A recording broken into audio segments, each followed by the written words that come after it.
ভাষিক সংখ্যালঘু উন্নয়ন বোৰ্ডৰ পৰা আমি যেনে যোৱাবাৰো ই ৰিক্সা দিয়া হৈছিলে আৰু বিভিন্ন ধৰণৰ সামগ্ৰী আমি দুখীয়া মানুহক দিছিলোঁ এই বছৰো আমি ই ৰিক্সাৰ কাৰণে আমি ফৰ্ম ৰিলিজ কৰা হৈছিলে আৰু আপোনালোকে হয়তো ইতিমধ্যে গম পাইছে যে গোটেই অসমত এই বিষয়লৈ চৰ্চা হৈছে যে ভাষিক সংখ্যালঘু উন্নয়ন বোৰ্ডৰ পৰা ই ৰিক্সা দিয়া হ'ব কিন্তু আমি এটা এপ্লিকেশ্যন ফৰ্ম আমি ৰিলিজ কৰিছিলোঁ যোৱাকালি যেতিয়া হোজাইত ই ৰিক্সা ফৰ্মছ বিতৰণ কৰা হৈ আছিলে আমি তেতিয়া দেখা পালোঁ যে হাজাৰ হাজাৰ মানুহ ওলাই আহিছে ফৰ্ম ল'বৰ কাৰণে তেতিয়া আমি ভাবিলোঁ যে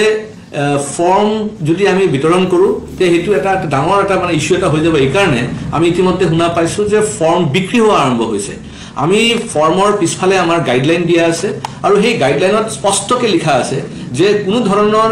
পইচা ল'ব নোৱাৰে ফৰ্মৰ কাৰণে ফৰ্মৰ বিক্ৰী নহয় আৰু ফৰ্মটো বিনামূলীয়া আৰু ই ৰিক্সা যিটো দিয়া হ'ব সেইটোও বিনামূলীয়া আৰু যদি ৰেজিষ্ট্ৰেশ্যন হ'ব আপোনাৰ অনলাইনত সেইটোও বিনামূলীয়া তো সকলো বস্তু হৈছে বিনামূলীয়া কিন্তু কিছু কিছু মানুহ তেওঁলোকে ফৰ্ম লৈ পেলাই তেওঁলোকে বিক্ৰী কৰাৰ চেষ্টা কৰিছে তেওঁলোকে বেলেগ মানুহৰ পৰা তেওঁলোকে টকা ল'ব বিচাৰিছে এইকাৰণে আমি এটা সিদ্ধান্ত যোৱাকালিয়ে লৈছিলোঁ যে আমি ফৰ্মৰ ভিত্তিত আমি ই ৰিক্সা ডিষ্ট্ৰিবিউশ্যন নকৰোঁ আমি 1 ডিচেম্বৰৰ পৰা যেটো আপোনাৰ অনলাইন আৰম্ভ হ'ব এই অনলাইনৰ মাধ্যমত সকলোৱে এপ্লাই কৰিব লাগিব আৰু এটো আগতেও একেটাই নিয়ম আছিল যে আমি ফৰ্ম দি আছিলোঁ কিন্তু ফৰ্মটো লোৱাৰ পিছত ফৰ্ম ফিল আপ কৰাৰ পিছত 1 ডিচেম্বৰৰ পৰা অনলাইনত এপ্লাই কৰিব লাগিব আৰু 30 ডিচেম্বৰলৈ তেওঁলোকে এপ্লাই কৰিব পাৰিব সেইকাৰণে আপোনালোকক মই অনুৰোধ কৰিছোঁ যে ফৰ্ম পালেও এখন ভাল কথা যদি পোৱা নাই তেতিয়াও চিন্তা কৰিব নালাগে ফৰ্মৰ ভিত্তিত মানে আমি এপ্লিকেশন বিলাক নলও আমি ফৰ্ম বিলাক দি আছো এটা পাবলিসিটিৰ কাৰণে যে মানুহবিলাক গম পাব লাগে কাৰণ বহুতে কি হয় গাঁৱত মানে হয়তো টেলিভিছনৰ মাধ্যমত বা নিউজ পেপাৰৰ মাধ্যমত তেওঁলোকে খবৰবিলাক নাপায় কিন্তু আমি যেতিয়া ফৰ্ম ৰিলিজ কৰিলো এই ফৰ্ম অসমৰ বিভিন্ন মানে গাঁৱে ঘৰে সব মানে গৈছে এটা মানুহে গম পাইছে ই ৰিক্সা দিয়া হোৱা বুলি আপোনালোকে ফৰ্মৰ কাৰণে চিন্তা কৰিব নালাগে আপোনালোকে ডাইৰেক্টলি অনলাইন এপ্লাই কৰিব পাৰিব আৰু মই আপোনালোকক অনলাইনৰ যেটো মানে সাইট এই সাইটৰ নামটো কৈ দি আছো মনত ৰাখিব আমাৰ অসম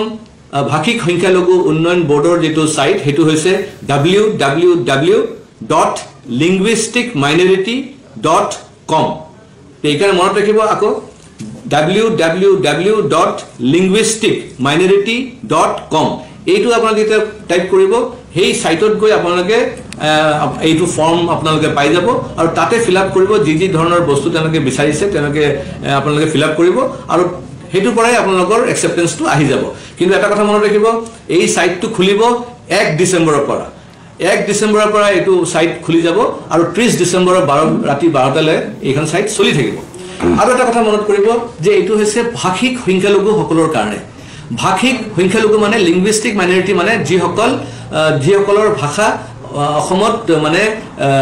মেজৰিটি নহয় আৰু যিসকল ধাৰ্মিক সংখ্যালঘু তেওঁলোকে এপ্লাই কৰিব নালাগে ধাৰ্মিক সংখ্যালঘু বুলি ক'লে আপোনাৰ হৈছে মুছলিম মানুহসকল বুদ্ধিষ্ট মানুহসকল খ্ৰীষ্টান মানুহসকল শিখ ধৰ্মৰ মানুহসকল জৈন ধৰ্মৰ মানুহসকল আৰু পাৰ্চী তেওঁলোকে এই ফৰ্মত তেওঁলোকে এপ্লাই কৰিব নোৱাৰে তেওঁলোকৰ কাৰণে বেলেগ বোৰ্ড আছে সেই কাৰণে সেই বোৰ্ডৰ পৰা যেতিয়া ঘোষণা কৰিব তেতিয়া তাতে কৰিব পাৰিব কিন্তু আমাৰ অসম ভাষিক সংখ্যালঘু উন্নয়ন বোৰ্ডত মানে এই ধাৰ্মিক সংখ্যালঘু সকলে এপ্লাই কৰিব নোৱাৰে আৰু মনত ৰাখিব এসটি সকলেও এইটো মানে এপ্লাই কৰিব নোৱাৰে আৰু অসমৰ ভাষিক সংখ্যালঘু বুলি ক'লে বিশেষকৈ যিসকল বাঙালী হিন্দু সকল আছে যিসকল হিন্দী ভাষী আছে তেওঁলোকে এপ্লাই কৰিব পাৰিব তেতিয়াহলে কি হয় কনফিউজন বিলাক নহয় আৰু কাৰো লগতে আপোনালোকে কন্টাক্ট কৰিব নালাগে কোৰ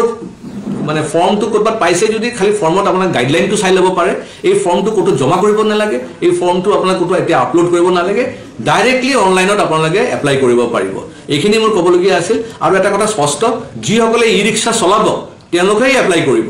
যিসকলে বিপিএল হৈ আছে মানে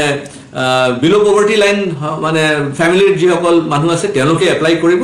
আৰু বিশেষকৈ বয়স হ'ব লাগিব 25 বছৰৰ পৰা 50 বছৰৰ ভিতৰত ধন্যবাদ গুটি অসমত এপ্লাই কৰিব আৰু গুটি অসমত এপ্লাই কৰিব পাৰিব গুটি অসমত যে কোনো জায়গাৰ পৰা এপ্লাই কৰিব পাৰিব কিন্তু এটা কথা মই ৰিকুৱেষ্ট কৰিছো সকলোকে